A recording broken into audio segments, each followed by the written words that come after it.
I'm in Liverpool to meet Stephen French, a notorious gangster from Liverpool who specialised in the perfect crime, robbing drug dealers, known in the underworld as taxation. In the 80s, these streets used to belong to Stephen French. Now, it's one of the most deprived ghettos in the UK, and Stephen is still widely recognised by the locals.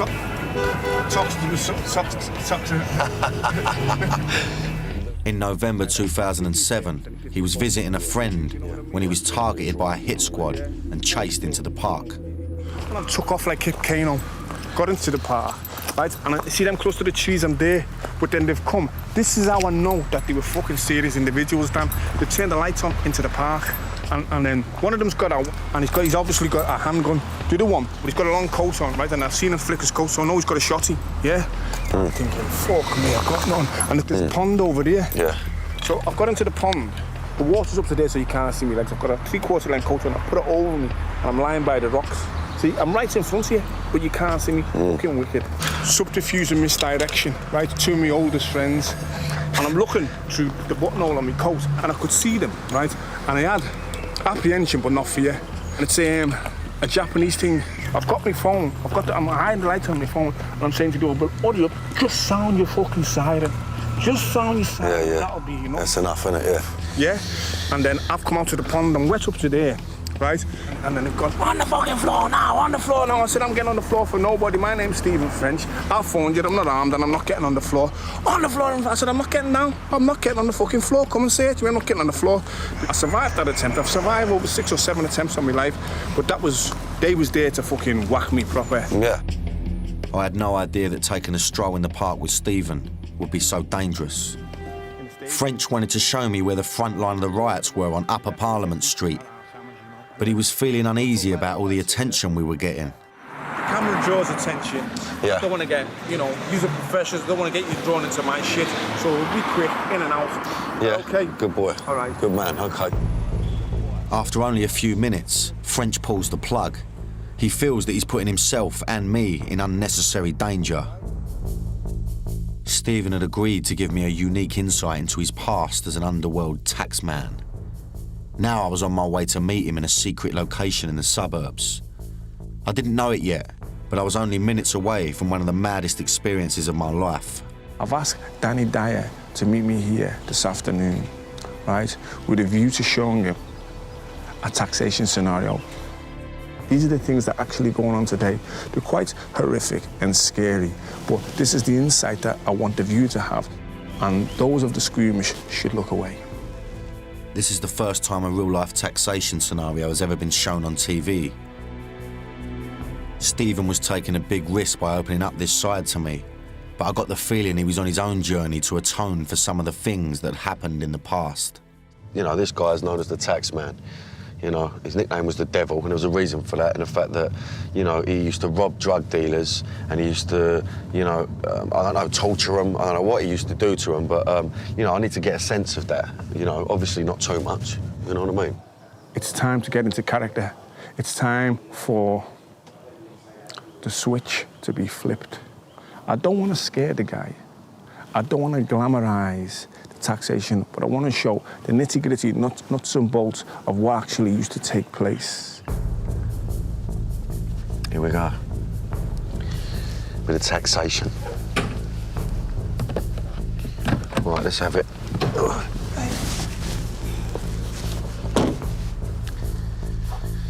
So the door's already open, so it's like, okay, sweet, let's go in.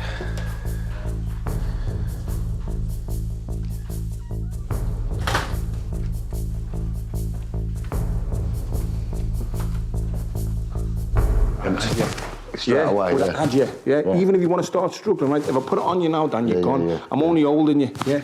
right? But it would be. Yeah. Straight lifted. away.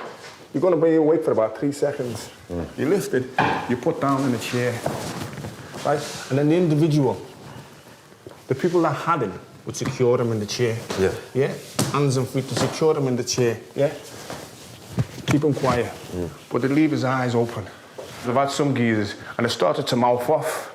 blah, blah, blah, blah, who do you think you are, blah, blah, blah, blah. And I just jammed their eye.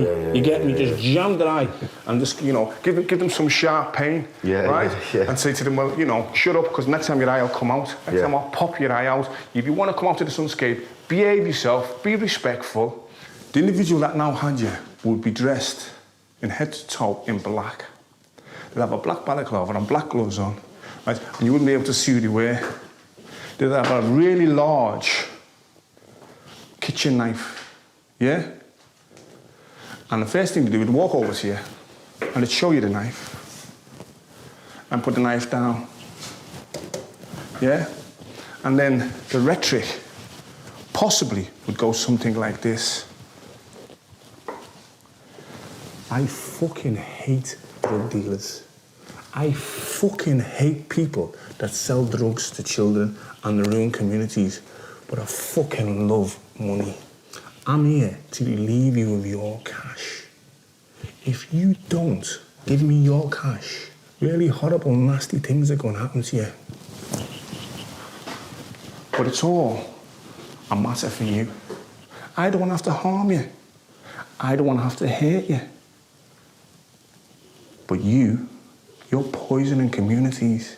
You're killing people. And you're getting fat and rich off it. And that disgusts me. You disgust me. So it's a matter for you. I've got a phone here. Fresh, clean phone, never been used. You're gonna call your stash minder, whether it's your fucking granny, your ma, your bird, your best pal, and you're gonna make it good. And you're gonna tell them, in about an hour, someone's coming to pick up the money. You're going to have to act like you've never fucking acted before. And if you use any codes, like, I know you're referred to as Danny, if you say something like it's Daniel on the phone, I know you're using a code. Don't fucking try any of that shit, because I've been here before. I'm a professional. This is what I do.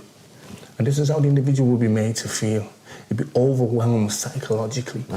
And if you don't do that, this is what's going to happen to you. Stephen's told us not to broadcast what he's whispering in my ear. It's too upsetting. But I can tell you, it's not something I'll forget. It's up to you. Something along those lines, Dan, yeah? Well, I'd pull up the dough immediately. I'd pull up the dough, man. I'd just think... To my shame, and to my embarrassment, it's stripping them of the dignity. I've had a 17-stone fucking bodybuilder come in and shit his kecks. You get me? Proper mess his trousers. Piss himself because they don't know what's going to happen. And this is why taxation is such a nasty, evil activity. I regret it 100%. And one of the reasons why I'm speaking about it now, I'm being quite graphic about it, is to bring it to the wider public of what it's all about. Yeah, I've just got a sense of what that could be like, and I just think you know, if it's done correctly, nobody gets hurt physically. But I actually believe, in retrospect, the emotional and mental damage that it can cause to an individual leaves me ashamed. I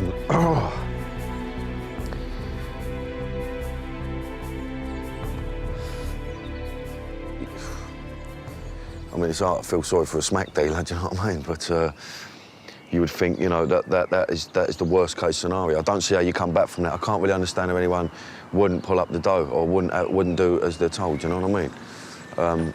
That's freaked me out a little bit. That's done me. I feel a bit sick. I feel like I'm gonna chuck my breakfast up. Stephen's enemies have gone to great lengths to assassinate his character, even tagging the walls with graffiti, accusing him of being a police informer. Being called the grass is like someone calling you a paedophile. And then once that label's put on you, you're fair game to be shot. This home footage shows just what he thinks of the person responsible. A little skulking little bitch that runs around in the evening painting shit on the wall about a man that he's so jealous of, so envious of. The greenness is oozing out of you. The bitterness against Stephen and his family runs deep with the new generation in Toxteth. I wanted to track down who these kids were that now control the streets and find out for myself what they think of Stephen. A gang of them agreed to speak, provided their identities were hidden. I heard he come here the other week, right there where we're standing now. And he got shot at and that, so you tell me if he come through here again, I don't know what would happen. He might have been feared back in the day, but obviously it's 2008 and things have changed and he's not feared no more. Stephen French is a grass. He's a pussy. These kids were hiding behind their masks, but Stephen still has to take their threat seriously. Today, Stephen has been invited to speak to a delegation of high-profile criminologists and academics to help spread his anti-gun message. In his friend's memory, he plans to open the Andrew John Memorial Skills Centre to prevent teenagers from following in his footsteps. Will it be a happy ending or one to regret? Success, prison or death, I need to watch how I... It's a humbling and liberating experience to be invited to speak here today. He hopes the speech will help raise funding for the Skills Centre.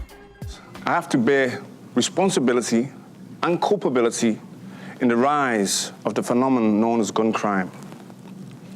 I'm 6'3", 225 pounds of prime black male.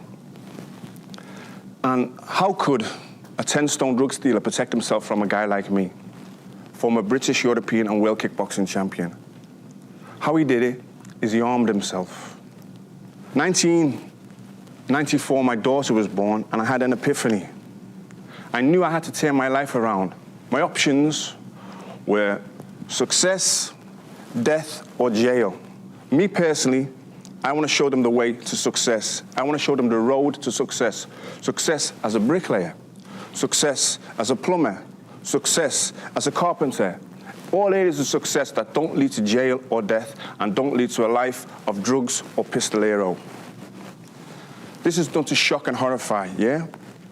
This is a t-shirt that several young men had made that have made an attempt on my life because I'm standing up to be counted and giving an anti-gun message. R.I.P. Stephen French. Such is my determination, I've changed R.I.P. to really increase the peace. Thank you very much for this time and effort. In today's gang wars, the rules of engagement have changed radically since Stephen's day. I've learnt that teenage gangs fear no one, and they'll shoot you to prove it. Stephen is nearly 50 years old, but he's lost none of his will to fight. He's going to the ultimate lengths to battle gun crime by putting his own life on the line. I'm just glad I met Stephen now, and not in his day.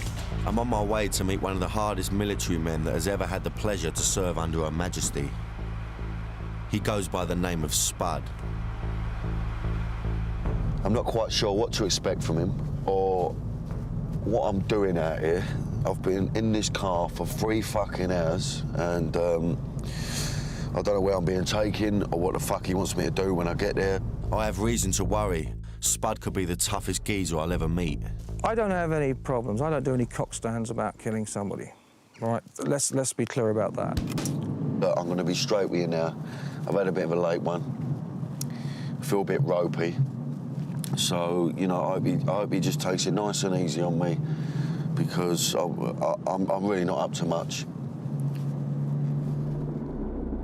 Turning up with a hangover for a date with an elite soldier may turn out to be the stupidest thing I'll ever do. Yeah? Yeah. All right. Here we go. Beautiful countryside. Lovely old manor house. Let's see what this geezer's got to say, eh?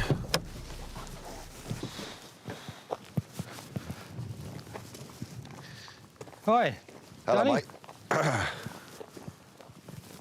How you doing, mate? Spud? No? Yes, mate, Spud. Danny. How you doing, mate? Pleasure. Pleasure to meet you, Yeah. mate. Pleasure How to you doing, meet all right? you. You Good good? as gold, mate, yeah. Yeah, excellent.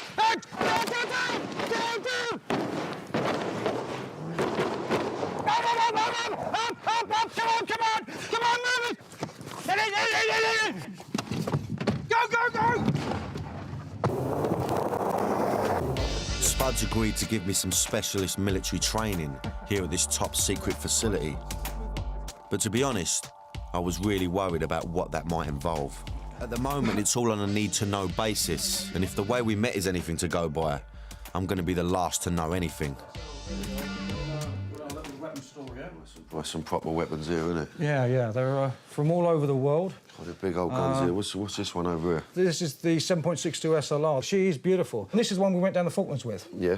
And this was, I suppose, one of the main reasons why we won the battle down there, along with this 7.62 GPMG, which the British Army still use today. It's a monster, that. General purpose machine gun. Like I said, 7.62. It is a beauty. You feel how heavy that is? God, gets hold of that, look. Yeah. Running along with that. Plus, if you had a length of 200 with the ammunition strapped to it as well. God, that's proper heavy, that is. Yeah. Unbelievable. Yeah. Yeah. Yeah. Yeah, this is the first weapon I killed a man with. When you first killed a man, that was a gun This you is used, the one, yeah? Yeah. As that, listen, it's a mad question to ask you, but I mean, how does that make you feel? I mean, how did that feel when you first killed someone? At the time, because I was like 20, 21, it's a cliched expression, but it's true. It's what you're trained to do. I don't have nightmares. I've killed a few people, men. I think any women. No. Certainly not children. Let's say you can really prepare yourself to do all the training you want, can't you? But once you actually... Yeah, I know it affects a lot of guys. Set something off in their brain, they go, oh, fuck me, this is not for me. I suppose it goes two ways. Either you go like that, it's not for you, or you get a right adrenaline rush out of it, you know what I mean? Do. I mean, you do. You actually get a right buzz out of it, and it's very hard to come down. I mean, I've been doing this almost 30 years now.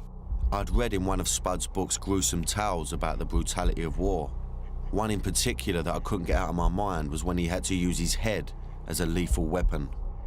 You know, it's quite an heavy thing to talk about, you know what I mean? And this whole thing for me is an intense thing. I wanted you to try and tell me a little bit about when you had a moment in a trench with somebody, when you headbutted them, when you had your helmet on. Yeah. Well, that's an intense, personal, one-to-one conflict with the enemy. Yeah. You don't think about it at the time, you just get on and do it. I haven't really reflected on that story too much. No? No, because I think if I did, it might send me a bit fucking mad. OK. You know? He wants me to know what it feels like to be a soldier, so it's time to dress the part. SAS styling, running about, who'd have thought this? Now, this gear may look good, but it's proper heavy. Get on that, look. Yeah. This is level 4. This is stop high velocity. You've got your grenades in here, your flashbangs, your CS gas, spare ammunition. You might have a Mars bar in there for after the job. Yeah, you know. little Mars bar, treat yourself up, you wind out loads of geezers. Yeah, love it, love it. Yeah. You got him. Breathe in. Yeah, fuck where, yeah. How does that feel now? Fucking horrible. Is that? Good. Well. That's the way it should be. Where, yeah. And I want you to shout in there, gas, gas, gas, but shout it. Gas, gas, gas! No, I mean it. Gas, gas, gas! Gas, gas, gas! And then the helmet. Let's have the helmet there. Okay? But Okay. how does it feel at the moment? I'm all right for the minute, but I can see... To tell the truth, I was starting to feel a bit claustrophobic. Just of having this thing on, mate, it's been so much difficult. Yeah. You've got no sense enough. You've got to double-check everything when you've got that kit on. Double-check everything. Yeah, absolutely. Yeah? Lovely job. Let's go and have it then, Spud. All right, then. What are we going to do next? Let's go and kill something. Come on, let's have it. Come on! Come on!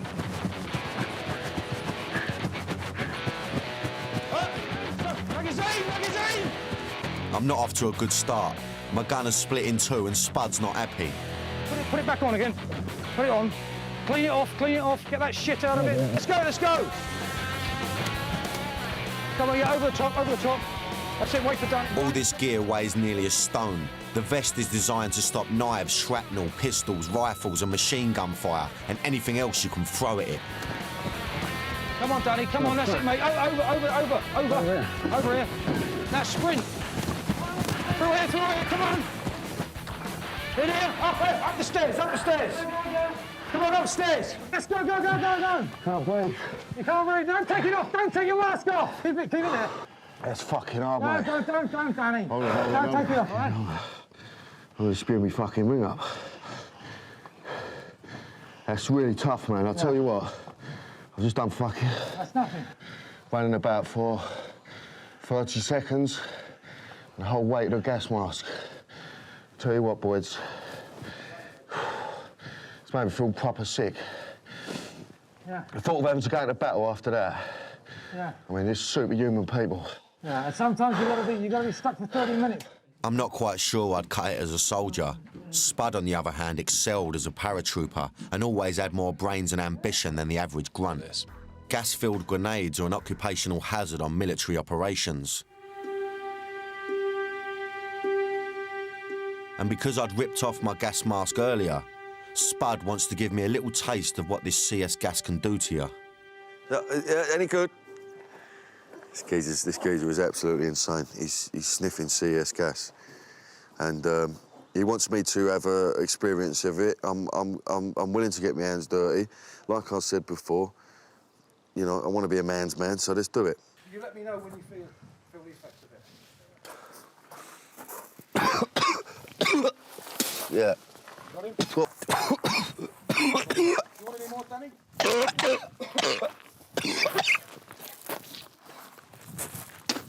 Fuck that. Oh. Yeah. Oh. Do apologise to all my to my lady fans out there. If I broke the myth here, I apologise. All right, guys, quick, listen in. Briefing room now. Job on. It's not quite on the same scale as the Iranian embassy, but one of my men has been captured by the enemy. You know the score. We got a suspect terrorist holding a definite hostage. Not more than 50 metres from here. Mission is to save the life of the hostage. What's the mission, Danny? Save the life of the hostage. All right, mate. This may only be a practice run, but my nerves are very real. Everything Spud taught me is racing through my mind. Take your fucking gun, Danny. No, I'll leave it there. Danny, no. I'm gonna. Should we want to do things here? Stop it! Breathe all right? Yeah.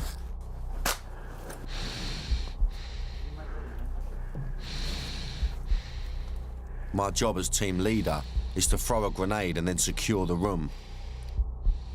I was about to receive a brutal lesson in the reality of being a soldier.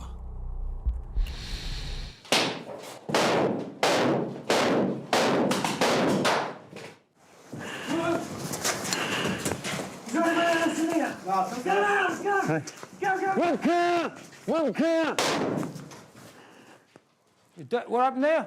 He shot me. Who said room clear? Me. I shot him. Was the room clear? No, but I shot him. Did you check him? I didn't check him, no. No. I fucking put about 5 bullets in Did there. you? Yeah, well, don't fucking matter. You've got to check him. He's a strong okay? man. Yeah, what you've got to do is double tap him in the head. So it would just been bump, bump. Yeah, that's right, yeah. Fuck. Always confirm he's dead. All right? I don't care if it's a woman or a kid with a gun. If they're after you to kill you, they kill you. You make sure they're dead before you scream room clear. Okay. All right? Freaked me out, mate, I Yeah. tell you. It's intense, it's intense stuff, mate. The adrenaline pumping through my body like you wouldn't believe. Oh, well, you know the yeah. game. You know your game, didn't you? Yeah. I got shot though, I fucked it. I didn't put 2 in his fucking canister, did I? I should have popped 2 off in his nut, but I've called room clear. There's so much to think about, it's unbelievable. You know what it's been around these boys? It's mad when you run around talking to villains, gangsters, this, that and the other, about bravado. With these boys really aren't a real deal. I'm not undermining anyone I've interviewed in the past, but these boys are just solid, you know, just men's men. They will kill people, put 2 shots in your head, wouldn't think twice about it. So, you know, you try and be, you know, you try and have a bit of bollocks around them. But I'll tell you what, fucking, my back's killing me. I've only had the fucking gear on for a few hours. I feel fucking terrible. I feel like sobbing me heart out, that's the honest truth. The adrenaline's pumping through my body. A tradition of many soldiers is that they keep the pin to the first grenade they pull. So I was touched when Spud had a little surprise for me. What's this here? Your first flashbang grenade. Oh, good boy. I saved it for you. Oh, good boy. That is good luck. So if you ever do any war movies in the future, you've got to put that to your zipper. Oh, good man, and I bring thank you you. good luck, mate. Appreciate that. All right. You mind, there you go. You take care as well. See you later. Cheers, mate. Back in my own manor, London's East End. For much of its history, it was the centre of the capital's criminal underworld. It's my home turf, but will it be my toughest job yet? This is not just a birthplace of the chirpy Cockney and jellied ills. As well as being my manor, it was the home to a certain Victor Dark, one of the East End's most feared armed robbers. Had it been a life of glamour, or would I find that his crimes have haunted his entire life? He believed in hitting them hard and hitting them fast, and he's got a rap sheet as long as my arm to prove it. From 1974 to 1988, he carried out hundreds of raids on security vans, banks, post offices, and even a packed nightclub.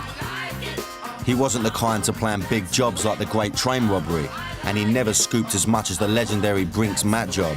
He was all about the smash and grab, organised chaos more than organised crime. But it led him to spend 21 years in the slammer. We just pull up here with a car, say 4 of us would get out, no, 3 of us would get out, it'd be a geezer driver.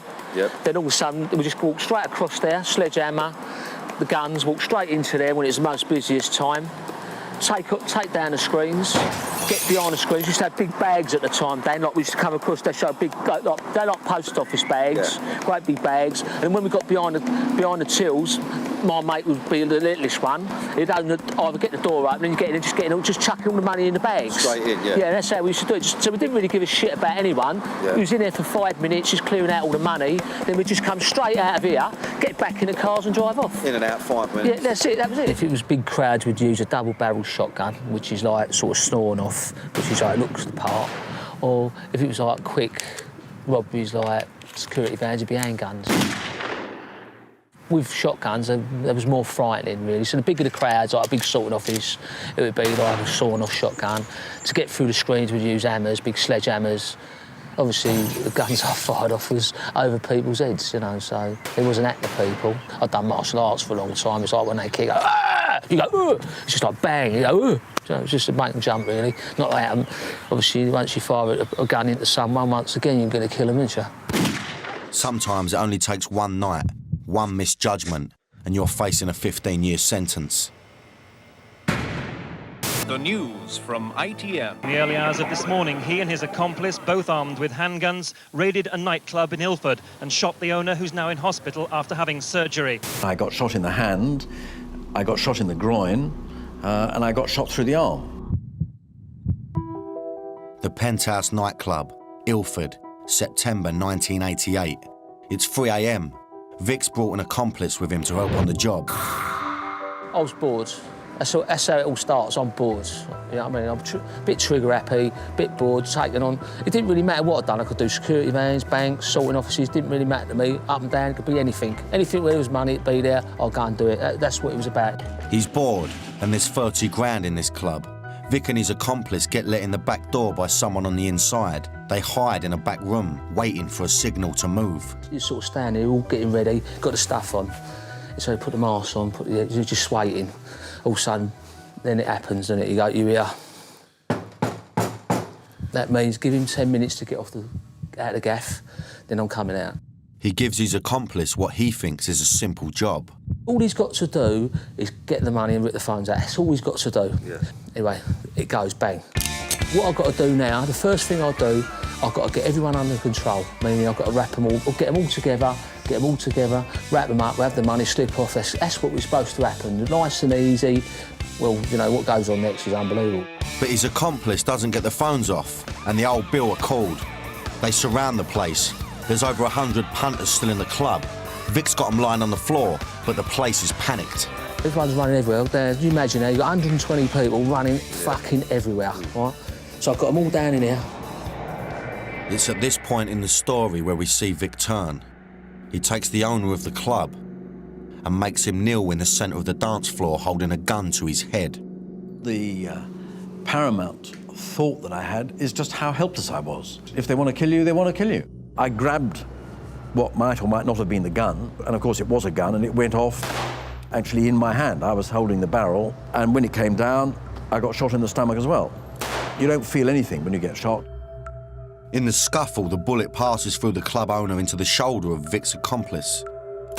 My mate gets shot, the bullet goes through his arm, through here, out of his back, right? He's like blood spurting everywhere. It's like an heartbeat. It's going... There were 2 injured men, but Vic was only concerned about his accomplice, not the club manager. I lost a lot of blood and apparently caused a blood shortage in Essex and very nearly died. David's condition was critical. I can't imagine what it must be like to be shot 3 times. Vic wasn't interested though. He still had a long night ahead. I've got 2 options. Take my clothes off, put my natural clothes back on, walk out, no, I'll get away. Or do I have to carry this, my mate, and get him away? So Vic takes his accomplice and carries him out, leaving behind 100 stunned clubbers, the wounded owner, and all the cash. It's been a total disaster, but it's not over yet. As I'm getting here, Dan, right, I'm carrying my mate now, got him like this, like that. So I've got this thing like that. As I'm carrying like that, as I go like that, a police car goes bang, just pulls in front of me. I haven't got to the car. I can't get to the car. Police car there, police car there. I told the copper, I said, get out of the car. I didn't want the copper, I wanted the car to put my mate in the car. I'd been quickly injured, like, you know. So I just got my mate in the car. Then I looked, I thought, oh, fuck it. I got the copper, he got back, I've got to put the copper back in the car. Then we're off. Vic's invited me to a barbecue. Now, he's told me these are the real Essex boys, yeah? So, hanging out with hooligans is one thing, but these guys are serious. I don't want to end up in a country lane, you know what I mean? See what these boys have got to say. Unlike Vic, most of this lot haven't been inside. Pleasure to meet you, old son. Pleasure to meet you. Yeah. Hello, mate. Hello, mate. I'm a friend of Vic's, mate. How you doing? How you doing, son, yeah? Pleasure to meet you. Good as gold. Thank you. Thank you. I am as well, mate. Good man. Good to meet you, mate. Pleasure. All right, mate? Oh, yeah, you all right? This is Gavin. He was inside for manslaughter at Maidstone Prison. Yeah, no, good as gold, mate. Did you want a beer? Good. I've got a beer there, sunshine. Thank you very much. No, good as gold. I know it's a bit mad walking in with my camera on me. No, we're bothered about all that. We've got cameras on us fucking 24 hours a day. Yeah, I'm telling me about that. Been one of my best mates. Been one of my mates like since we was kids. And one of the most staunchest, nicest fellas in the world you're ever going to meet. I actually met him in Maidstone Prison when he was serving 7 years for manslaughter. Okay. And like I say, and then we come out and we become good friends. And ever since, he's been one of my best mates in the world. And he's always been there for me. Yeah. And he's been a father figure, but he's always been an older brother, best friend. He always has been, and he's never wanted nothing off me. No. Always give me. True. Yeah, it's good. I love him, mate. I love you as well. Have we ever took I couldn't buy him a drink. It's like being in an episode of The Sopranos. They all seem to love Vic, but then they've never been at the wrong end of him or his gun. Well, he's just one in a million, mate. Yeah. This is Glenn. He runs his own steel supply business. Funny, really, since been seen out with him, everyone pays me on time. It's quite handy, really. Yeah. All of a sudden, all these knockers don't pay me. Like, great. So I just made a phone call and the checks are in the post. But no, it's good, really, because when I first met Vic, the business was probably doing, I don't know, 7-8 million a year turnover. It's up to about 20 million now. And you don't do that sort of turnout without people like his name behind you. Yeah. So although he ain't got no involvement in the business, where we've grown close, if anyone ever tries to like knock me, he's just mention his name is enough. He don't even have to get on the phone. So while they all love him, there ain't no doubt about his stature. Time for me to make me exit. What's up, babe? It's up to you. What do you want? So Vic had no choice. It was his poverty that had led him to a life of crime. So his brother must be a criminal as well then.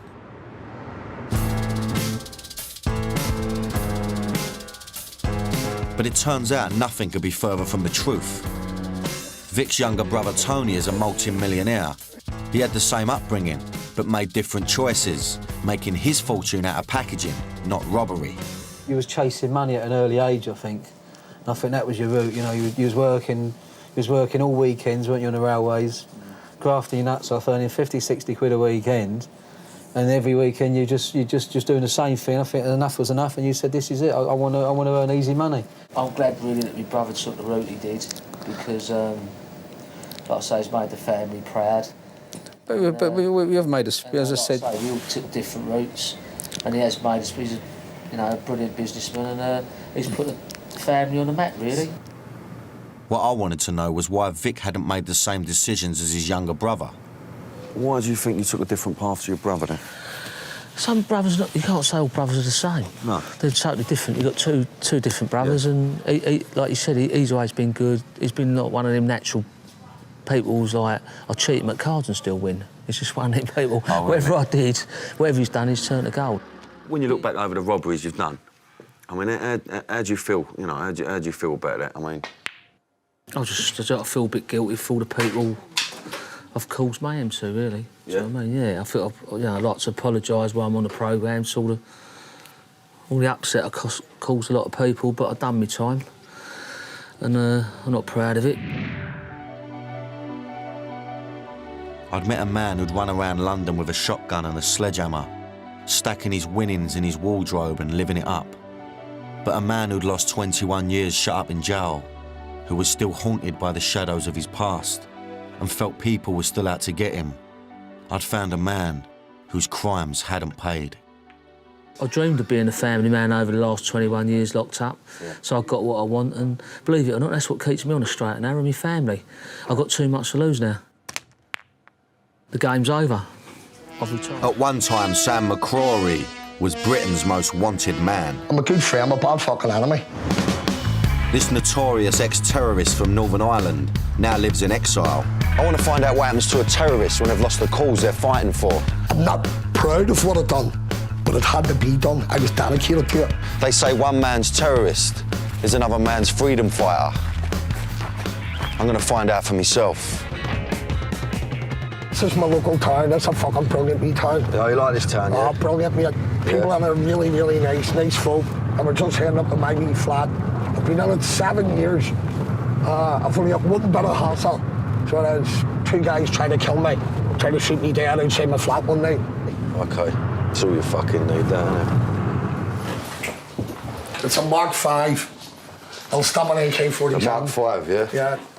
So let's stop a bullet? Yeah. Fucking hope so, it'll work. I was going to say, don't really want to find just out, put really, it up do over your head here. There you go. One of them ones, yeah? So you just whack that underneath your top, yeah? Yeah, that's all. God, I won't feel very confident in that if someone's going to take a shot on me.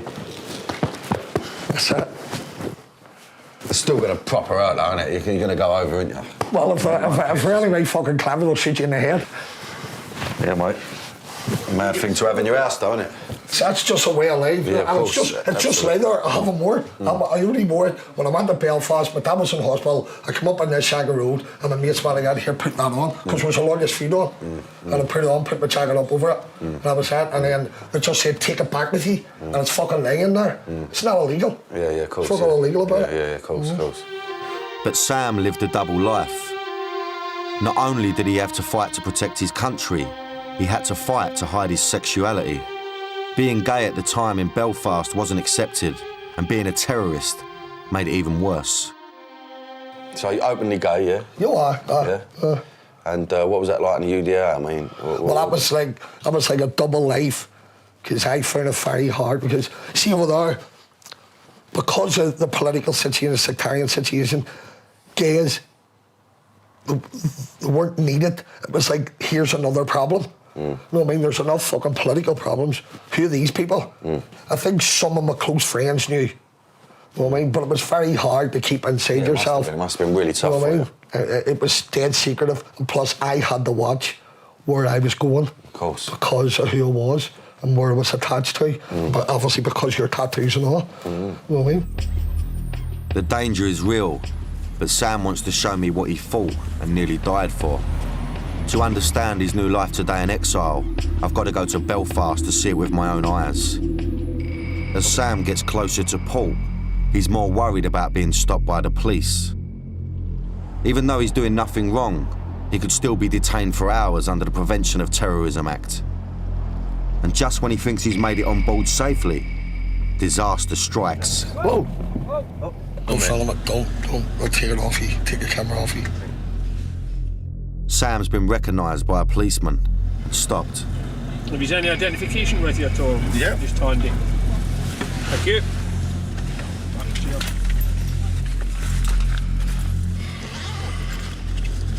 Thanks, sir. Thank you very much. Thought I recognised the jug, that was all. It's been a while, Sammy. It has, it's been a while. Thought I recognised the face. I know, I noticed you selling there. I just wanted to satisfy my curiosity. Of course you did. Of course you did. Thanks a lot. How long are you over filming? Just a day. Just a day. Coming back tomorrow. Have any hassle? Nah. Just going to do my documentary and that's it. back home. No problem. Right, we'll let you get on, gentlemen. Thanks a lot, sir. See ya. Thank you. You noticed my face, and I'm wearing sunglasses. You look at that photo, that was me 10 years ago. Look at me now. A father, shaved head now, I have a tattoo on my face there. Well, I have no tattoos, but he still need me. So he's strange, isn't it? I'm hearing firsthand that the potential death threat is not exaggerated. So do you think that the likes of Skelly would be welcome back here? No. Never? Never. Not all of what's happened. You know, definitely not. Them boys just have to stay away. And anyone who left Belfast to go with Johnny Adair and all, they've made a decision. And they'll not be welcome back. Yeah. You know, I mean, there was a young lad who went along with him, and he was told he was safe to come back, and he came back and they killed him. So that's a message to the rest of them. Yes. You know what will happen? Fucking hell. I know he's a bit paranoid about coming back here, obviously, for obvious reasons. Now, whether I'll be a target because I'm with him, I don't know. I don't know. To keep the two religious communities separated and prevent sectarian murders, huge concrete walls were built, known as peace lines. Some are 40 feet high and over 3 miles long. Really understand how much hatred there is when you have to build a wall to separate human beings at the end of the day. You know, it's pretty drastic measures. And it's only when you see it and how high it is when it really hits home, you know? Sad state of affairs. And Sam decides it's safe to visit his old stomping ground. This estate was the power base for C Company, the most feared paramilitary unit the Troubles had ever witnessed. Different memories coming here. I actually don't even give it much thought anymore. But this was my old stomping ground, this place here. This was the heart and the base of 2nd Battalion C Company. But sadly it is no more. Used to be our office, now a house, but it used to be our office. This is where everything took place. Organised street demonstrations, military operations. This was it all here. Before returning to Scotland, Sam has one last thing to do. He wants to pay tribute to his fallen comrades and friends who were killed during the Troubles. There's an awful lot of loyalist paramilitaries buried here. This is like their graveyard. Almost 4,000 people lost their lives in Northern Ireland during 25 years of political violence. I always find it quite, it's quite a moment coming to a cemetery anyway, you know, so it's always a bit, whole mood changes, it all gets a bit tense, but, I mean, he's a tough guy, you know, but you can't help but think, you know, get a sense that he's, you know, it must be a moment for him to come over here, you know, he's sort of, I've left him to it, really. He's just wandering about, looking for Top Gun's grave now. It's obviously a very emotional thing for him. You know, I don't want to question him too much, you know? Just let him get on with it. It's been a sobering journey for me. I understand now that Sam was a foot soldier in a political struggle that had spiralled out of control. Death was commonplace, and lots of innocent people were caught up in the violence. When peace eventually broke out in Northern Ireland, Sam couldn't share in it and was forced into permanent exile in Scotland, where the next chapter of his life awaited as an openly gay man. Today in Scotland, Sam is determined to make the most of his freedom and live life to the full.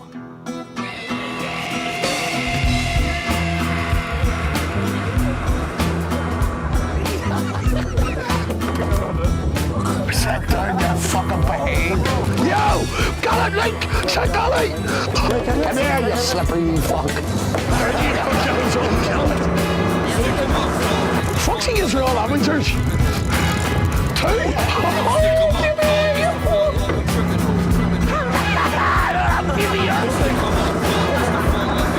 Don't want blood in my hands.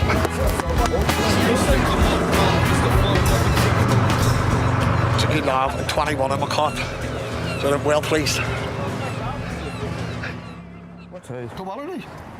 After years of having to hide the fact he's gay, he's openly embracing his sexuality and wants the world to see a new side to him. Joe! How you doing, buddy? Hi, Joe. Enjoying to see you. Right, how are you? How's things? All right, fantastic. The only person I know that's gay in Ayrshire is me and him, as far as I know. We're going for a drink and all, like, we're good buddies now. Just comes with your reputation, we have to look good. He's an icon, I'm an icon.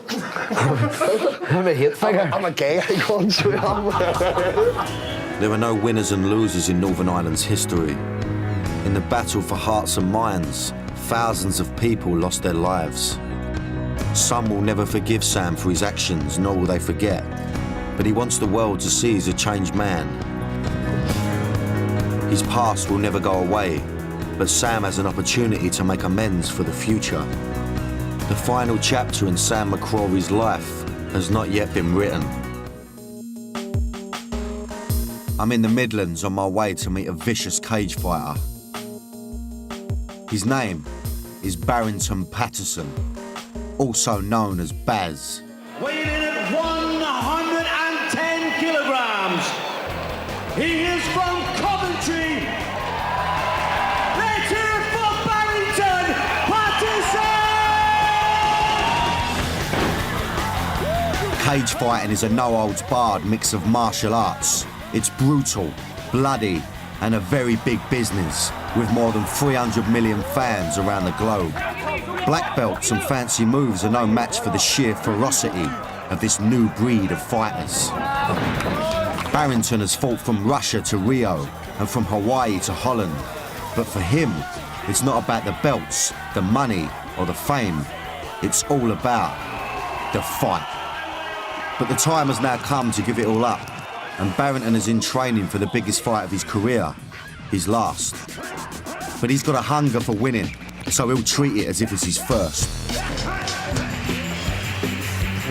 Barrington has brought me to one of the gyms he trains at to show me his moves. Well, me and Baz are going to have a right tear up now. You know, it's been on the cards for a couple of years. You know, I'm popping my pants, to be honest with you. Nice. Today's lesson is in grappling, aka ground and pound. It's where you get your opponent to the ground and pound the life out of them. You get on your forwards like this. So you're going to show me a bit of grappling? Yeah. So I'll go like that. So you're grappling like. Yeah. It's all that, right? Yeah. You just all that cake, keep working each other like this. What you're trying to do is get him in a mad round the neck, innit? I'm trying to get there. That size of it. You there? Fucking right on the calf, that is. Fuck, man. Cool. Oh. Look at this centre there. So the guy's on him, like. Yeah, on top of him. Yeah. The guy's flat, so he can't move then. And you can bash him. And you come on there, right underneath his nose there. Yeah. Tap him out. Fucking hell. So basically, that's. I would say there, you ain't really got to work on it too much, really. No, there was a lot to work on. Yeah. Especially, like, sorry, if you're standing up. Yeah. Well, you get everything starts from standing up from there. Yeah. So you can have a go there. Yeah. Gotcha. Yeah, I see what you're saying. Then do I from there. Today, he'll be going up against Mark Goddard. Mark is a true professional fighter, about to break into the UFC circuit. They're the same weight, but Mark is 10 years younger, so no doubt he'll give Barrington a good workout. I'm just excited, really. There's a nice little bit of tension in the air, and I just want to see it go. You know? And if they both keep getting leery, I'll jump in the cage and I'll knock the pair of them out.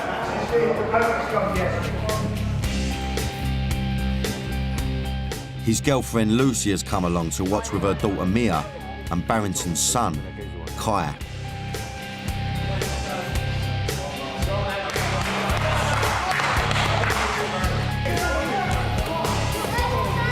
They're not fighting at full power because neither of them want to get hurt, but it's still an essential part of training for Barrington in the lead-up to his big fight.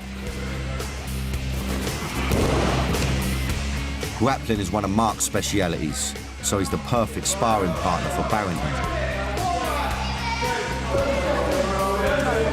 Go on, Abbas.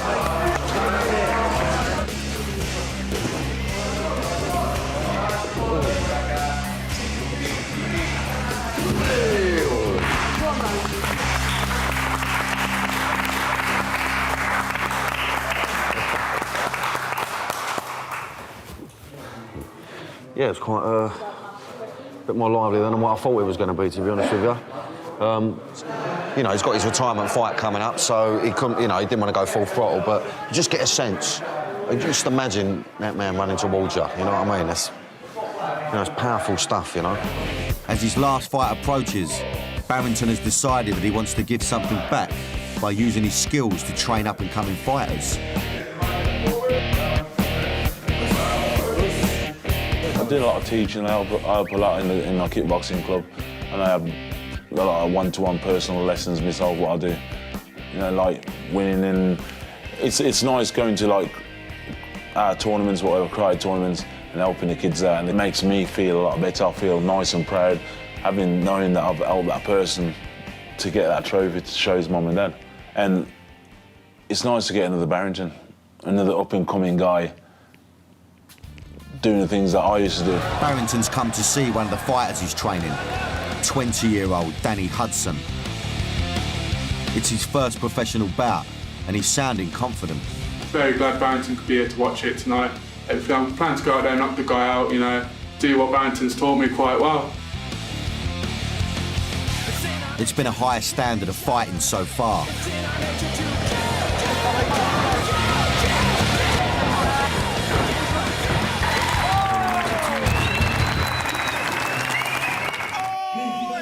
And now, it's Danny's turn to take to the cage. This is Danny in the cage. Watch it for Danny Hudson.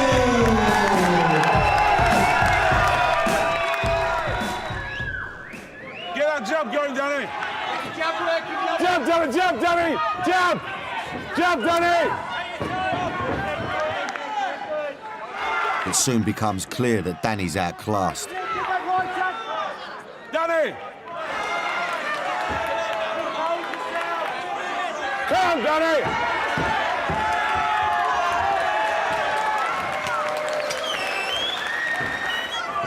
Barrington don't look too impressed.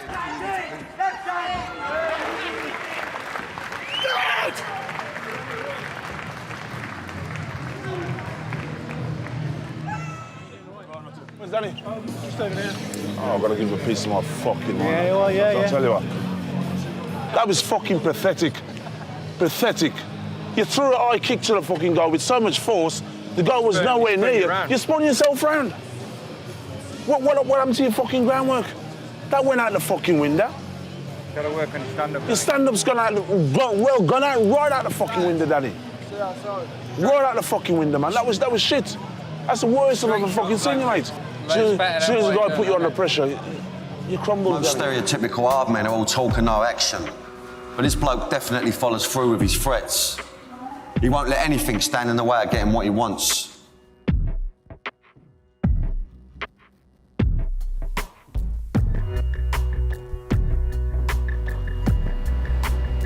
Rotterdam's Ahoy Arena is in for a battle. It's the location for this heavyweight terror.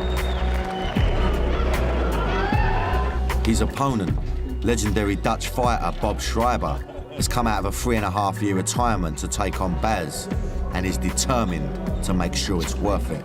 I do everything to win, everything. I never quit. Both men prefer to end their fights with a knockout, so it's going to be brutal. I've wanted this fight from day one, but at least I finally got what I wanted now, and that's it. Yeah. All I want to do now is just go in with that belt, and that's it, man. And there's my life story is completed.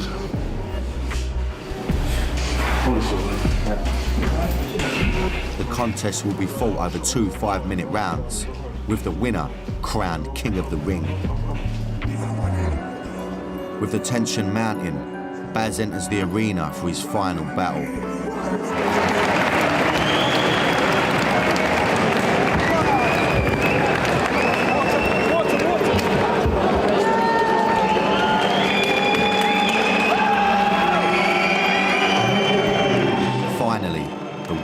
over and the fight's on.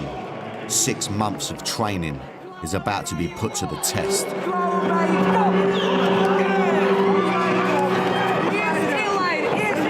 It's not long before Baz's violent streak kicks into play.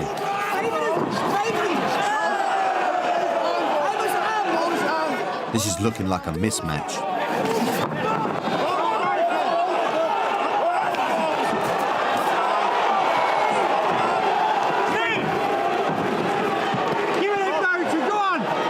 But Bob's saved by the bell.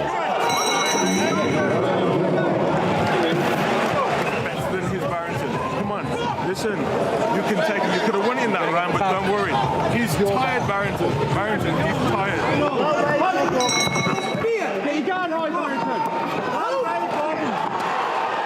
Baz starts the second round as he ended the first, on top.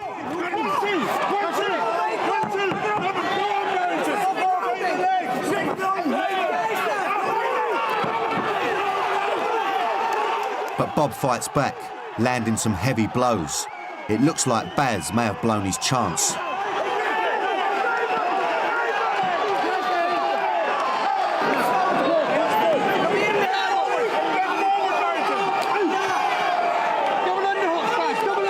This is a proper tear-up.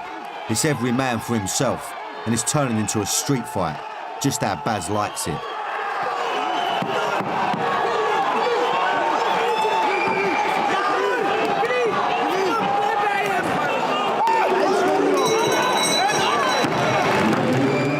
Battered, bruised and bleeding, they both make it to the final bell. It's going to come down to a points decision, and it's on Bob's home turf. I'm not sure Baz has done enough.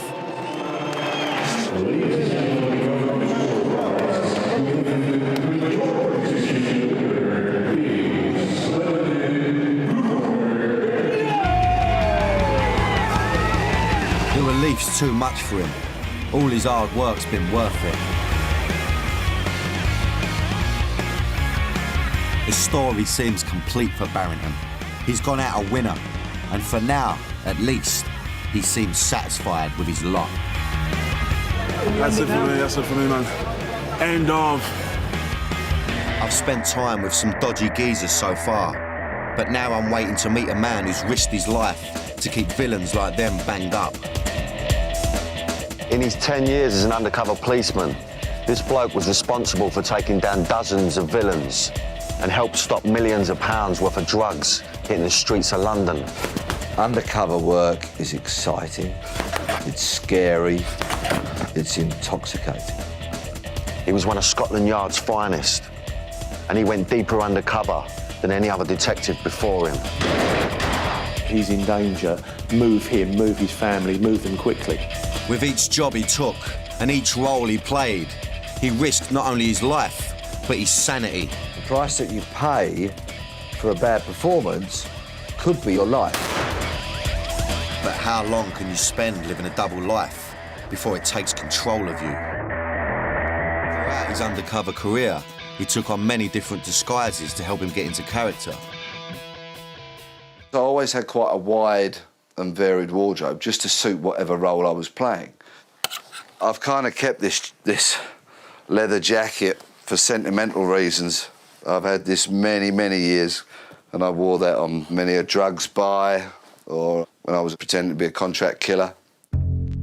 His physical appearance also kept changing to suit each role he took on. You have to maintain being that person.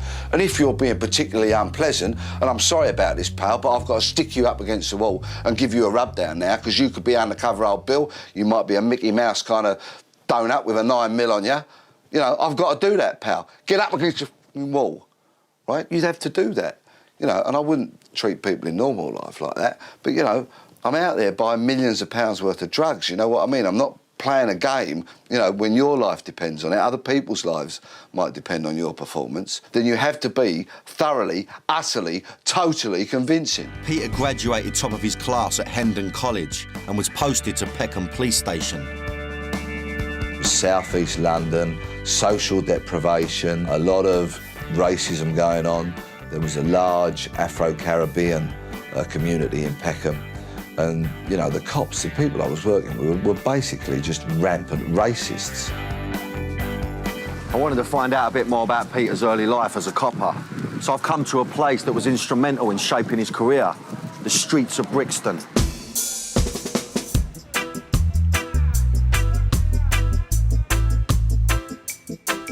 In April 1981, Brixton was an area that had deep social and economic problems, high unemployment, high crime and poor housing.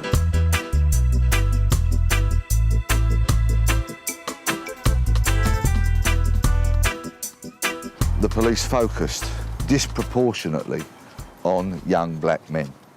And in Brixton, the police launched Operation Swamp. And basically what they did was got every policeman they could muster onto the streets of Brixton with the instructions to stop and search young black men. Now, this caused a huge amount of resentment because young black guys couldn't walk the streets without being stopped, searched, harassed, and quite often fitted up for crimes that they hadn't committed. And today, nearly 30 years on, Peter wants to set the record straight. Rioter Alex Wheatle went on the straight and narrow after the riots and is now a successful author. His award-winning novel, East of Acre Lane, was inspired by the Brixton riots. I remember throwing all kinds of missiles along with whoever was around me at the time, and you guys having to go into people's front porches and gardens to try and get dustbin lids to protect yourselves. I saw the police running away, the helmets falling off and all that kind of thing. At times, during that weekend, I was scared, very scared.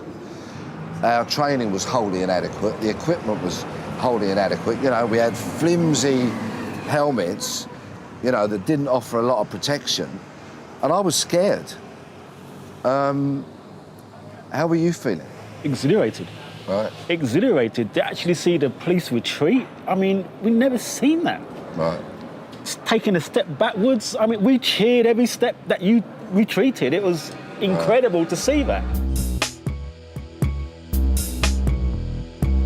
Life as a detective for Blex wasn't all about getting stabbed and having shotguns pulled on him.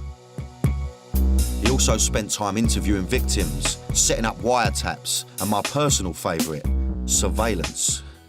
Tell me a little bit about surveillance, Pete. Obviously, that was a very important part of your job, you know, so, I mean, just tell me a little bit about how that would work. Yeah, well, in the police, surveillance was very important because surveillance teams would watch me when I was working undercover. They'd be there to cover my back. And how do you manage to sort of blend into any environment? It's about everything you do, how you speak, you know, how you act. And you've got to be able to you've got to be very flexible, you've got to be adaptable, you've got to be resourceful, you know, you've got to think on your feet. Blex was very skilled at making himself invisible, a powerful weapon in this game. To give me an idea of how surveillance works, we're going to follow a member of our crew. Here we go, there she is. She's into the vehicle. And the vehicle's off, down Rowton Road. All units hold back, and she's done a right. I have eyeball. Hold back all units. Is this the right distance, is it? I mean, obviously, it's quite close, I would have thought. Well, yeah, unfortunately here, I'm a little bit exposed because I haven't got any other traffic for cover. How many sort of motors would you have then? I mean, what, 3 motors? Would that be enough to swap over, you know, would that be enough to come... Yeah, I mean, not give the game away, would it? We used to have teams of anything up to 17 of us. Yep. Okay. So 17, God. Yeah, so you know... That's a proper bit of surveillance out, isn't it? I think I'm starting to get an idea of this business now. Peter wants to give me a unique insight into what it's like to be an undercover copper. You know, like the pressure of a real deal going down. So I'm going to be playing the role what he would usually play. So he's going to be the dealer, I'm going to be the undercover copper. I've got to get a bit of gear from him, basically. This is my game, I'm quite confident with myself. I should be able to pull this off. Let's crack on, I'm going to change my clobber, go in as a hoodie, I think, bit of subtext. What's my subtext? What's my motivation?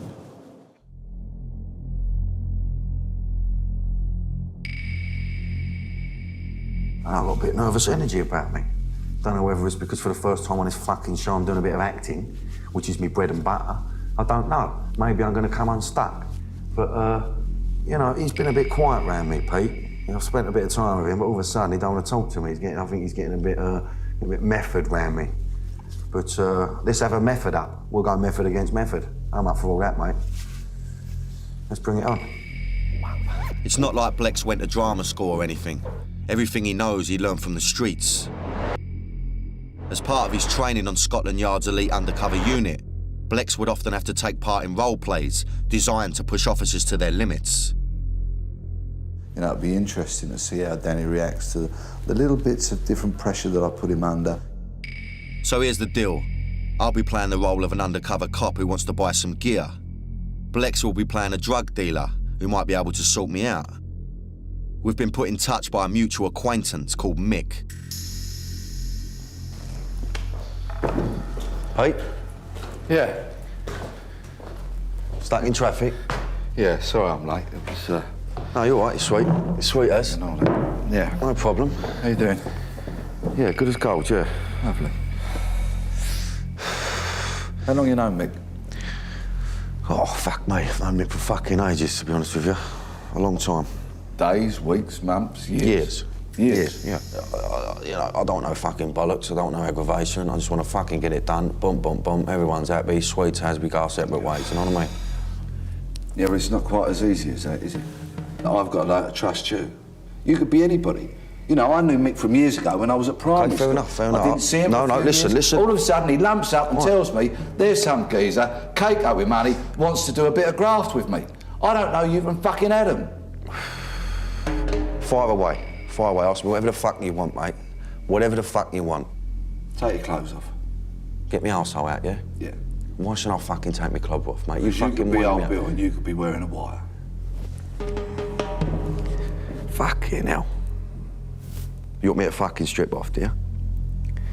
Well, I'll tell you what, bollocks, I ain't fucking stripping off for you, mate. Not in a million fucking years. You must think I'm some sort of... Really? I think you're some sort of undercover old Bill. That's what I think. Yeah? Because if you won't take your kit off when there's nobody else here, so that I at least can have the peace of mind that you're not wearing a wire and you're not dirty, filthy, stinking undercover old Bill who have been put into me before, then I'm out the door.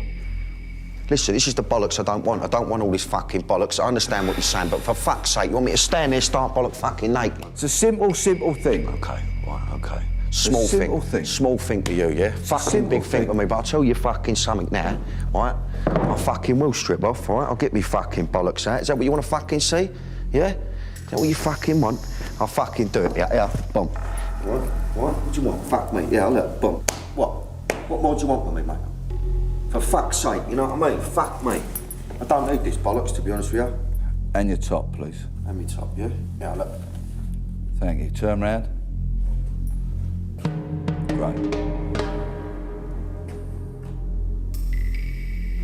Sweet now, yeah? Yeah. See me bollocks, everything's in order.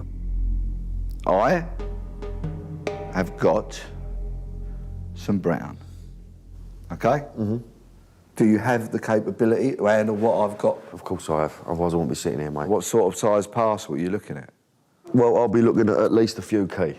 Well, how about if we start with a half? Ideally, I want a bit more than that, but I understand where you're coming from. I understand, you know what I mean? Yeah. Walk before we run. I think we ought to have another meet, okay? And perhaps get off on a better footing than what we did. Yeah. Pete? Yeah? Sweet as. Okay. Thank you. All right. Look after yourself. You want to go, sunshine? Yeah. See you enjoy. later. I'll be in touch, all right? See you later. Ta-da. Bye.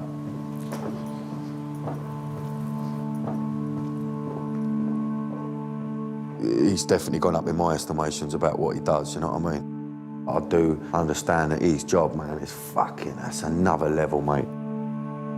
Peter and I have got a lot more in common than I thought. I guess in a way, being an undercover cop is a bit like being an actor. If I mess me line up, I'll get another crack at it. He messes his line up, he gets shot in the fucking head. And that finds a light around me, you know?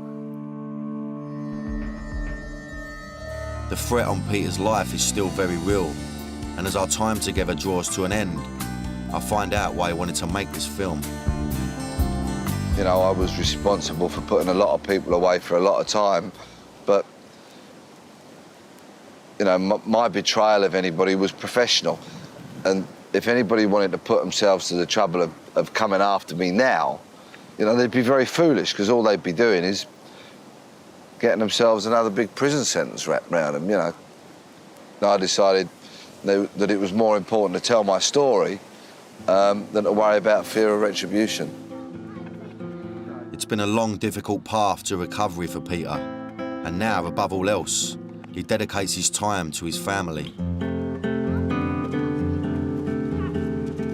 I've searched for a long time to find out exactly who I really want to be or who I am, and now I know. I'm a husband, I'm a dad, and I'm a colleague. The last role Peter will play is himself.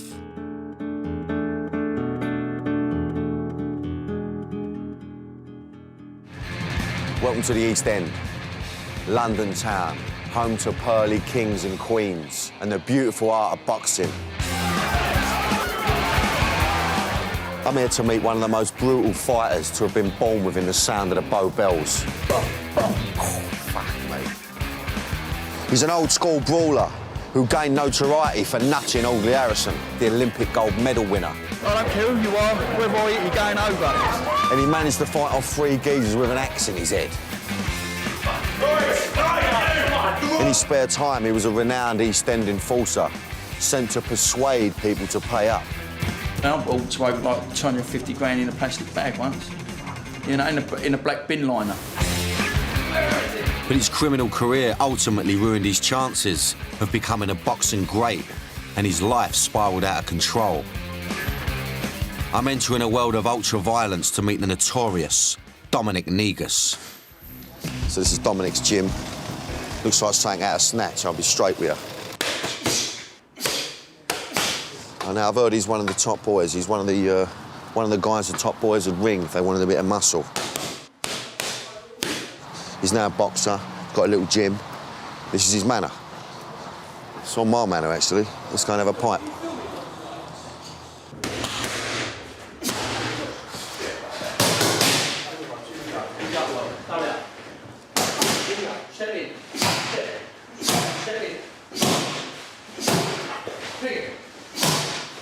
It's a naughty dig.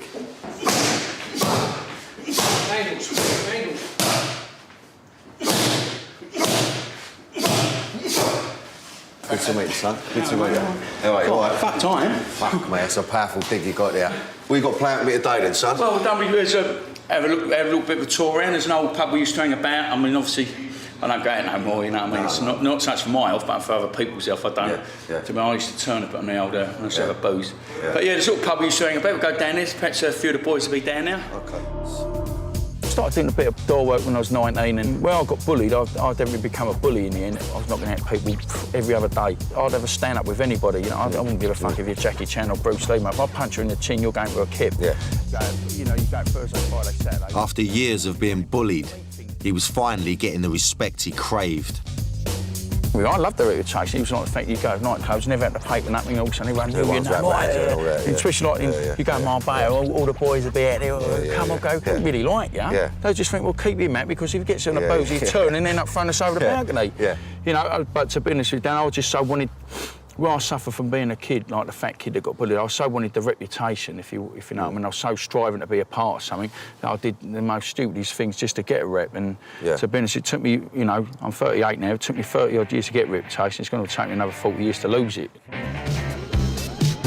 I wanted to find out what it took to become a gangland enforcer, so I agreed to meet some of his old crew down at his local.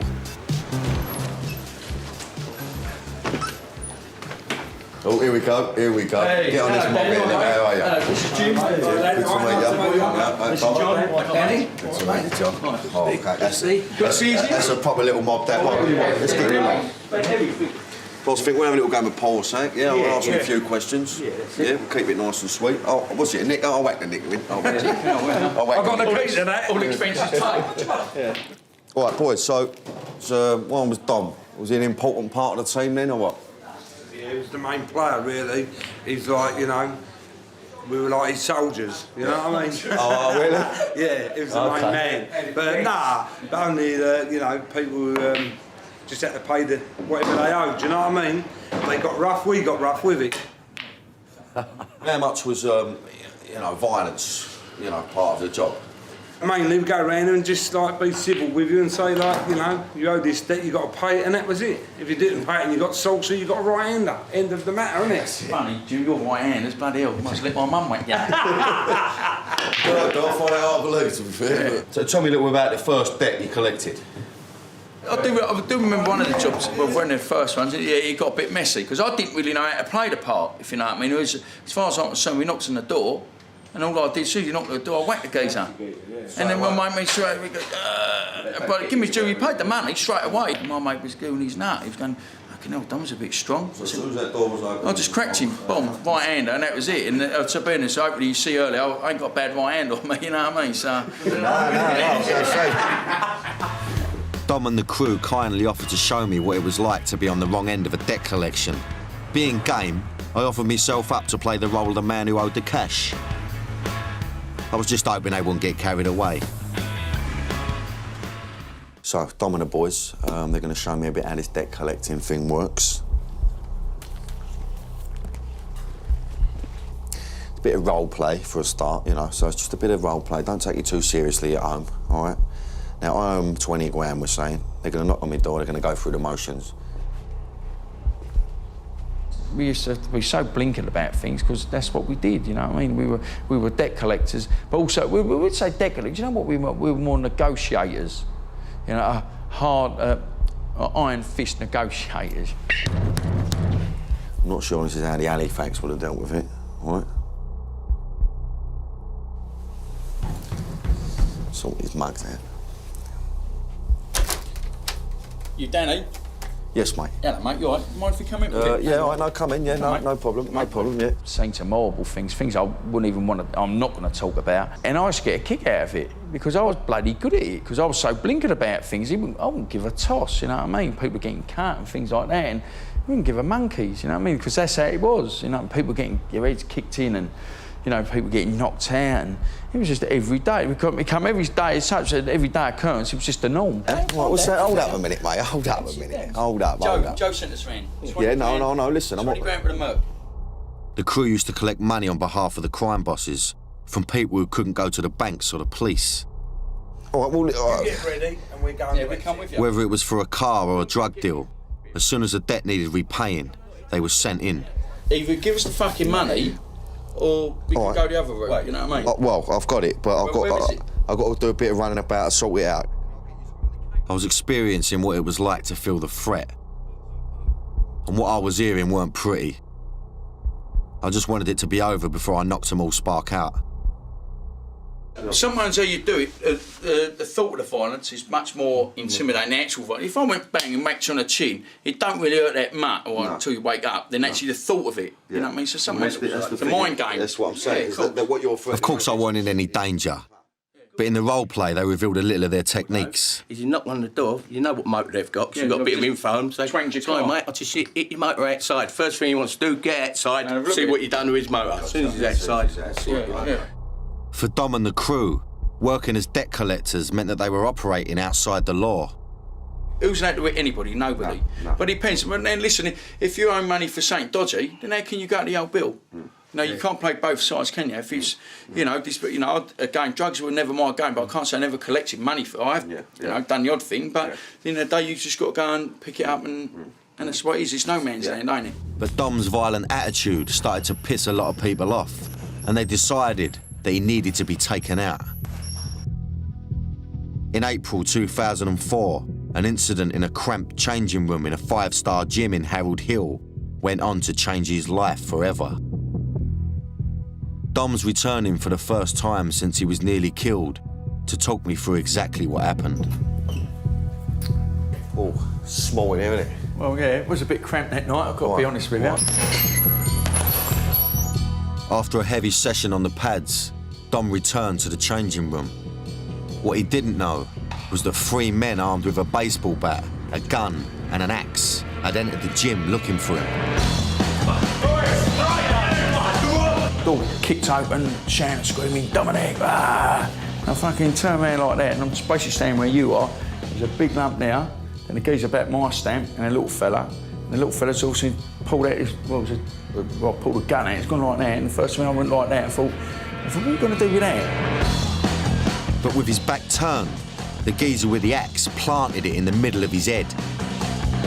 Next to me, I'm on the floor, and I thought, fuck me, he's like the old slipped on the soap trick, you know, and on my arse, I thought, fuck. And then I didn't realise what had gone on, and I thought it was fucking raining, but it weren't raining, it was blood pissing out my head. And as I looked up, the geezer's got like an axe thing. So he's obviously done me in a canister with the axe. Dom was down with blood pouring out of his head and an axe man hovering over him.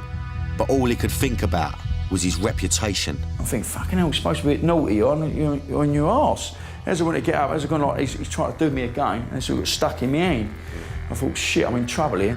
With the axe raining down on him, Dom began to fight back. As he tried to do me again, I got hold of the axe, and the blade's there like that. I got hold of the big lump, and I'm like basically wrestling him against the wall, and like smashing his head against the wall. And the geezer started whacking me with a bat.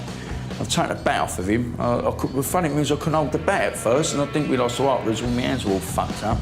Having taken care of the axe man and wrestled the bat away from the other attacker, Dom had turned the tide. And then next minute they've all looked at me and we were fucking state. Next minute they've all basically bolted. Having fought off 3 armed attackers, Dom was left with a fractured skull and over 60 stitches in his head, arm and hand. Dom wouldn't tell me who he thought the attackers were for fear of reprisals. So, Dom, I mean, you think, right, you've been naughty in the past, you've upset a lot of people, right? Yeah. But you can't obviously pinpoint it to a certain thing, but... Well, listen, Dan, if I'm being honest with you, mate, I mean, you led that life, and if I'm being deadly honest, I deserved it, mate. I mean, the 3 fellas, I know you keep going, them 3 fellas I am such a big debt to, because they just made me realise, A, what a fucking arsehole I've become, but B, that weren't a life for me. So this was basically, it was this attack that made you start thinking about things and why you changed your life? Near that day, I thought, nah, time to get out now. You know, I mean, I've just been very lucky. You know, it could have been a lot worse for me. After the attack, he saw how his horrific injuries affected his wife, Nick. The biggest life-changing thing for me, right, you know, that was a massive part, but seeing how scared Nick was. And do you know what? I take me off to the eye and that girl so much more than she'll ever realise, and it does makes me want to cry now, because she never fucking moved down, I promise you, mate. But to see how fine she was, and then so I thought, this has got to stop. And then from that day, I thought, bang, that was it. Dom had got out of the crime business for the right reasons, but I wondered if he hadn't been a gangland enforcer, whether his life would have turned out differently. So, I mean, how far do you think you could have gone in boxing if you'd have stayed away from the other bit of work and you'd have just, you know, lived and breathed it every single day? As you know what the discipline is, I mean, how far do you feel you could have gone? And I mean it. I mean, I really think I could have gone all the way in the pro ranks. I mean, I've only got myself to blame for that, but it's no good me looking back, because I've got a future to think of now. So what does the future hold for you then, Dom? You know, it's day at a time, really. You know, all I want to be able to do is, like, be able to earn a straight bit of money like I'm doing, have a mortgage and have an house, and let the kids be proud of me. I believe that he could have got on to become a great in the boxing world if he hadn't have got involved so heavily as a gangland enforcer. I was pleased he'd seen the light and was now living straight for his family. Hopefully, in the future, he won't slip back into a criminal career that very nearly cost him his life. He's been a football hooligan, a boxer with over 100 knockouts to his name, and had his own security company which ran the door of over 200 clubs in Edinburgh. At just 17, he was Britain's youngest criminal mastermind, a teenage godfather who ran the streets of the Scottish capital, the original baby-faced assassin. I was always a front liner. I'm a born leader. I'm meeting Bradley Welsh, a man who, before he was barely out of his teens, was feared in the ring, on the terraces and on the streets, and whose young life of crime and violence ultimately led him to jail. But whether rich or poor, one thing in Edinburgh did bring everyone together. Well, half of Edinburgh anyway. Easter Road is home to one of the city's 2 football clubs, Hibernian FC. Bradley wasn't a football fan. Boxing was his passion. But when he was taken to see Hibs play, he was shocked by what he saw happening to his city.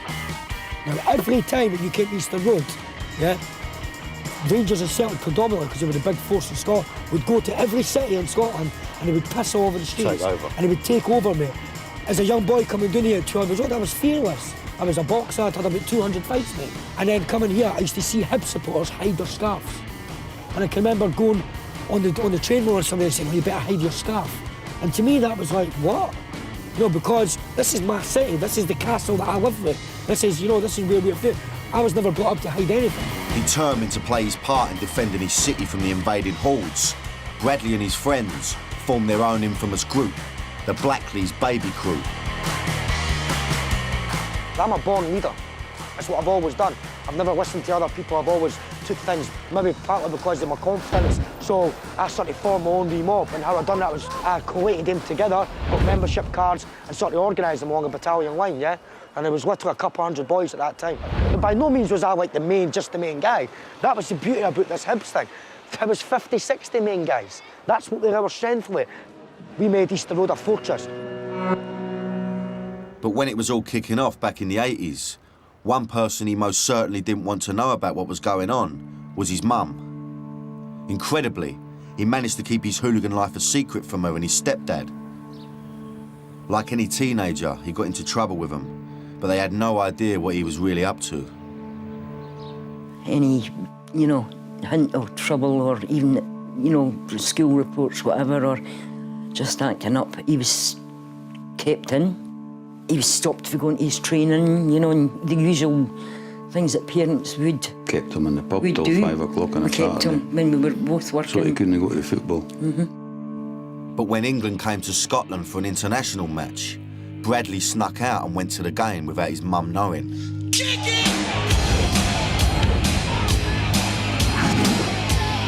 And what happened made him front page news. You gotta fight for your right to party.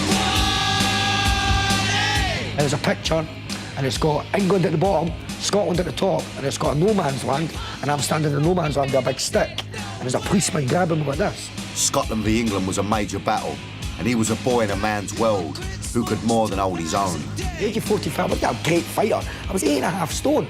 You know, 15-stone man's going to beat me. You know what I mean? But I could punch and I could knock people out. So I was always going to football and chinning people. There's a few times I've seen big guys be like, who are you? And before you'd even got their hands out of the pocket, they were on the deck, you know? And he was a young boy at the time, you know? He may have been at the centre of an international hooligan incident, but he still had to be home for his tea.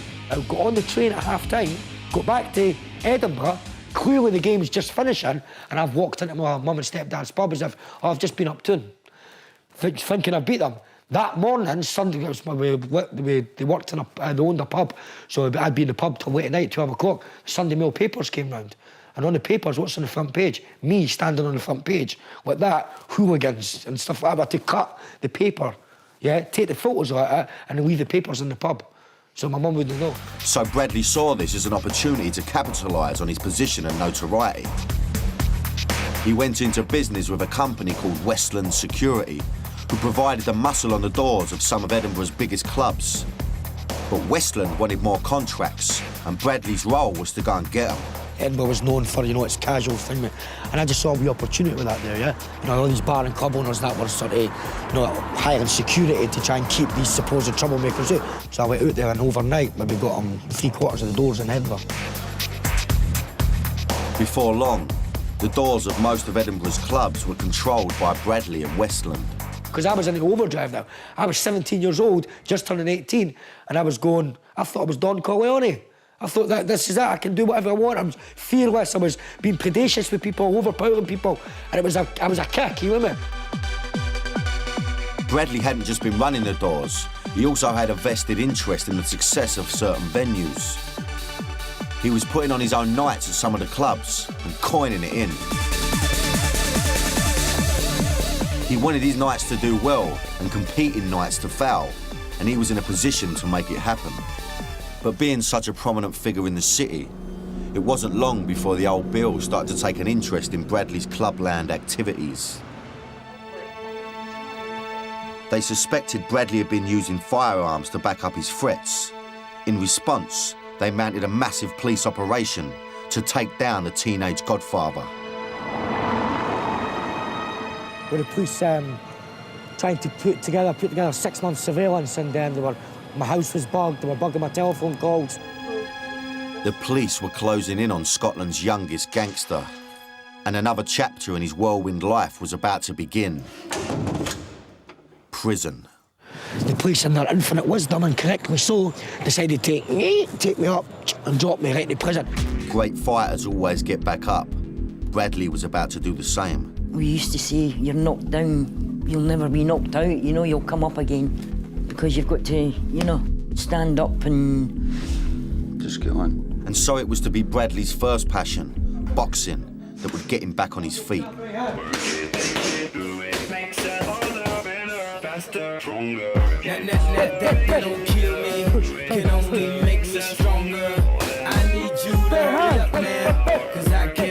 All the time that he was involved in the club scene, Bradley had kept up his boxing, and he was not just any old contender.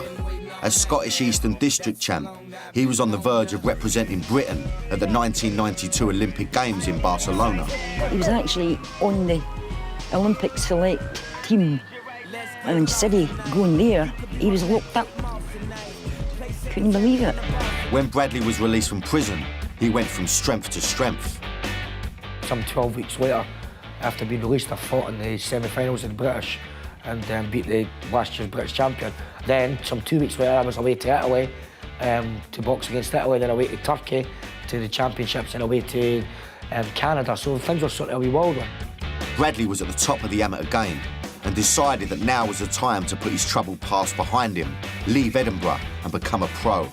He travelled to Miami to meet legendary boxing trainer Angelo Dundee, the man behind some of the world's greatest boxers, including Muhammad Ali. There was a Cuban guy at the same time as me in it, and he was in the ring shadow boxing. And the Cuban guy had literally just swam from Cuba to come to Miami. And there was a delegate from Miami there with him, the Cuban delegate there, and they brought him to the gym because he was an ex-Cuban boxer. And Angelo Dundee's sitting, and I'm wrapping my hands one day with my pal Kenny, and Angelo Dundee's sitting at the ringside watching the guy shadow boxing and doing a bit bag work, and Angelo Dundee runs over and goes, "Yeah, this kid's got it. We can make a lot of money from him." And to me, that's what I've said about boxing. The people that run this game and perpetrate it, it's for money. Not the amateurs. Amateurs is great, but the professional game, it's about money. This guy's just fucking swam from Miami, and he's sitting going, "We can make a lot of money for this kid." So anyway, I found the great Angelo Dundee. He didn't match up to be the man that I thought he would be anyway. Although he's left his criminal career behind, it wasn't until she saw my programme about his hooligan past that she started to fully understand the extent of her son's colourful history. I mean, I was totally amazed watching that and listening to Bradley. You know, where the hell were we when all this was? We were working. But believe me, they had it well, and he's, and he knows that. Now it's Bradley's devotion to his family that has helped him leave his past behind. So suffice it to say, yes, I'm a little mummy's boy, yeah? And I always will be, yeah? Always will be. I'm a family guy, that's what I'm about. It's for family. What else? All the money in the world, all the big cars, all the houses, all for what? You can't buy what's inside here or what you have with your people. Disillusioned with the world of professional boxing, he opened a gym in a tough part of Edinburgh, offering the facilities and his knowledge to local kids on a strictly amateur basis. How did this gym come about then? Well, just obviously having a boxing background myself, yeah, I had 30 years experience in boxing, and I just thought, the boxing gym, university's always been somewhere that people sort of, gather and congregate, and I've just in my lifetime experience after coming through that criminal stuff, if you train, yeah, you're in touch with yourself, yeah, it's physically, your mind focuses, yeah, I just think it's a great way to touch people. I've been here for 2 and a bit years now, and we do like 300 people through the door every week, yeah? So it's demanding. I mean, that's 300 people. It's like being a social worker, yeah? People come in, they've got their own problems, but I just believe that when you train, it gets rid of that part. It's a great way. Physical activity is the best. Any sport, doesn't matter whether it's boxing, judo, karate, whatever, any kind of physical activity is going to touch somebody. Now, physical activity is not one of our strong points, but Bradley and the crew insisted. It was time for me to put the gloves on and have a little go myself. Get that left foot forward, I don't want you to look at that shot. No, so fist. Take your time, tell that left hand to come and hit that. In the middle, it's just a deltoid, eh? It's an easy jab. One, fucking fantastic. Watch this, so boom and pull back. One, go, one, and again, one. You fucking Danny boy's done this before, mate. Double. This was hardly what I spent my days off doing, and I was starting to wish I smoked a bit less. Look at the spots. Go. Not bad, but you never looked at the spot. He's certainly a tough taskmaster. I can see that he still has a glint of a fighter in his eye, and now he channels that fighting spirit into helping others in his hometown. Look, lift up. Look, too low. Who you fighting? It's fucking, look, West Ham Millwall, look, fucking what's happening? Up here, mate. Look, up, look, boom, look, bingo! Needless to say, Ricky Hatton won't be having any sleepless nights. I'm so unfit, mate. It's unbelievable. I need to get up here, mate, I tell you. You know what I mean?